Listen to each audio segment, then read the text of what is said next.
Direct selling business क्यों ज़रूरी है? पैसिव इनकम हमारी ज़िंदगी में क्यों ज़रूरी है? इस दुनिया में दो तरह के कमाई होते हैं, पहला एक्टिव अर्निंग और दूसरा पैसिव अर्निंग। एक्टिव अर्निंग किसे कहते हैं? वैसी कमाई जिसमें काम करें पैसा आए और जब काम करना बंद कर दे तो पैसे आना बंद हो जाए। जैसे जॉब पर जा रहे हैं पैसा आ रहा है, जॉब पर जाना बंद पैसे आना बंद। एक दुकानदार दुकान खोल रहा है पैसा आ रहा है, दुकान खोलना बंद पैसे आना बंद। एक किसान खेती कर रहा है पैसा आ रहा है, खेती करना बंद पैसा बंद। एक मजदूर मजदूरी कर रहा है पैसा आ रहा है, मजदूरी करना बंद पैसा बंद। It's called active earning. और दूसरा पैसिव अर्निंग। पैसिव अर्निंग किसे कहते हैं? एक ऐसी कमाई जिसमें एक तय सीमा तक काम करे और उसके बाद काम ना भी करे तो भी अर्निंग होती रहे। It's called passive earning. Passive earning क्यों जरूरी है? क्योंकि आज हमारा शरीर काम कर रहा है, कल वह काम नहीं करेगा। आज कुछ ऐसा करना है जो हमारी मौजूदगी ना भी हो तो भी हमें रेगुलर इनकम आती रहे, और वो ज़्यादा ज़रूरी है। पैसिव अर्निंग जिससे एक मिडिल क्लास और पुअर फैमिली भी आसानी से अपनी अर्निंग बढ़ाकर एक अच्छी ज़िंदगी जी सकता है। आज पैसिव अर्निंग के तरीके का इस्तेमाल वर्ल्ड के सभी अमीर लोग, बिजनेसमैन, पॉलिटिशियन और एक्टर सभी अपने लाइफ में पैसे कमाने में करते हैं। पैसिव अर्निंग का मतलब ऐसा काम जिसमें किसी काम का रेगुलर इनकम आता रहे, जैसे रेंटेड प्रॉपर्टी, कोई मकान, बंगला या रूम को रेंट पर देने से जो पैसा आए। और भी है जैसे fix deposit, real estate, business, YouTube earning, ये सभी पैसिव अर्निंग में आते हैं। आज आपके पास कोई एक ही इनकम ऑफ सोर्स है, चाहे वो जॉब हो या बिजनेस हो या शॉप हो या फिर एग्रीकल्चर, कुछ भी हो। आप उससे अपनी लाइफ की ज़रूरतों को पूरा नहीं कर सकते हैं। अगर आपको एक बेहतर ज़िंदगी चाहिए तो आप सिर्फ एक ही इनकम ऑफ सोर्स पर डिपेंड नहीं रह सकते। आपको सेकेंड, थर्ड, फोर्थ या ज़्यादा इनकम सोर्स बनाने होंगे। जितनी ज़्यादा इनकम ऑफ सोर्स होगी उतनी ज़्यादा अर्निंग होगी और आप अपने फैमिली को एक बेहतर ज़िंदगी दे पाएंगे। पैसिव अर्निंग करने के लिए आप ऑनलाइन और ऑफलाइन दोनों तरीके से कर सकते हैं। इसीलिए पहले आप कंफर्म करें कि आप किस तरह शुरुआत करना चाहते हैं। आपको बेसिक और सिंपल आइडियाज़ चाहिए, ज़्यादा रिस्क भी नहीं हो और इन्वेस्टमेंट भी कम लगे। डायरेक्ट सेलिंग बिजनेस सबसे बड़ा एग्जाम्पल है।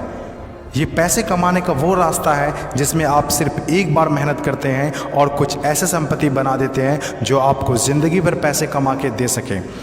पैसिव अर्निंग को समझाने के लिए मैं आपके साथ एक स्टोरी शेयर करना चाहूँगा। यह कहानी है बर्क हेजेस की किताब the parables of pipeline.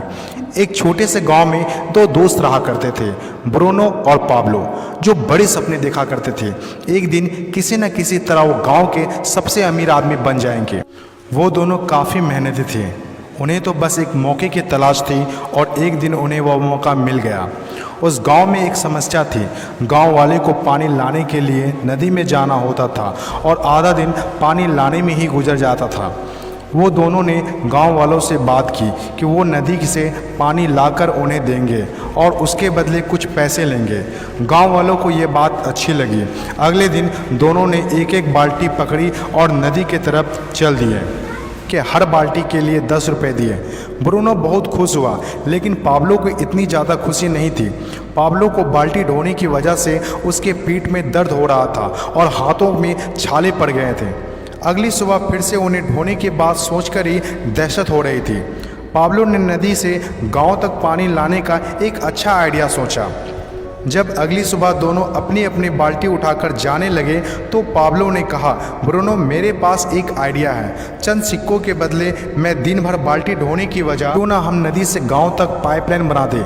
Bruno ने कहा, पागल, हमारे पास एक बेहतरीन नौकरी है, अच्छे पैसे भी मिलते हैं जिससे हम जो चाहें खरीद सकते हैं। अपनी पाइपलाइन के आइडिया को दिमाग से निकाल दो। लेकिन पाब्लो इतनी आसानी से डिमोटिवेट होने वाला नहीं था। उसने अपने दोस्त को पाइपलाइन बनाने का आइडिया अच्छे से समझाया। हम लोग दिन के आधे समय बाल्टी ढोने का काम करेंगे और आधे समय और छुट्टियों के दिनों में पाइपलाइन का काम करेंगे। ब्रूनो ने पाब्लो की बात नहीं मानी। पाब्लो जानता था कि पथरीली ज़मीनों में पाइपलाइन बनाना आसान नहीं होगा, लेकिन पाइपलाइन बनने के बाद जो मिलेगा उससे वह इंस्पायर होकर काम करता रहा। जब पाब्लो अपना पाइपलाइन बनाता था तो गांव वाले उसकी मजाक उड़ाया करते थे, ये देखो Pablo the pipeline. Bruno Pablo से 2 गुना काम कर रहा था, इसीलिए वह 2 गुना पैसा भी बना रहा था। पहले कुछ महीने तो पाब्लो की मेहनत का कोई फल नहीं दिख रहा था, लेकिन पाब्लो खुद को बार बार याद दिलाता रहता कि कल के सपने आज के त्याग से ही होते हैं, और आखिर में वही हुआ जो होना था। पाइपलाइन बनकर तैयार हो गया। अब पाब्लो सोता था तो भी पैसा आता था, नहाता था तो भी पैसा आता था, खाता था तो भी पैसा आता था, वह कहीं बाहर घूमने जाता था तो भी पैसा आता था। जितना ब्रूनो ने 3 साल में कमाया था उतना पाब्लो ने 3 महीने में कमा लिया। गांव में जितना पानी बहकर जाता था, पाब्लो के जेब में उतना ही पैसा बहकर आता था। और मेरे हिसाब से direct selling business is the best opportunity. इस कहानी से हम 5 बातें सीखते हैं। पहला, विज़न का होना। विज़न सबके पास नहीं होता।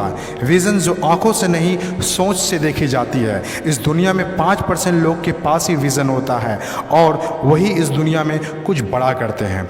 दूसरा, सबसे इम्पोर्टेंट, जब भी आप कुछ हट के करेंगे तो लोग आपका मजाक उड़ाएंगे, ठीक उस पाब्लो की तरह। तीसरा, लगातार काम करना। विज़न पर काम करना आसान नहीं होता है, इसमें ज़बरदस्त फोकस के साथ तब तक काम करना होगा जब तक आप उसे कंप्लीट ना कर ले। चौथा, खुद को इंस्पायर करना।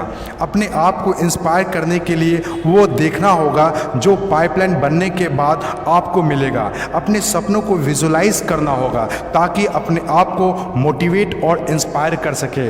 पांचवा और सबसे इम्पॉर्टेंट बात, प्रॉब्लम सॉल्विंग वर्क। जिस तरह पाब्लो ने गांव की पानी की समस्या को सॉल्व किया, आज हर वो इंसान सक्सेसफुल है जिन्होंने लोगों के प्रॉब्लम को सॉल्व किया है, चाहे वो डॉक्टर हो या इंजीनियर, चाहे वो साइंटिस्ट हो या कोई मोटिवेशनल स्पीकर। आज हर वो इंसान कामयाब हुआ है जिसने भी किसी भी फील्ड में लोगों के प्रॉब्लम को सॉल्व किया है, और डायरेक्ट सेलिंग बिजनेस भी ऐसा ही है।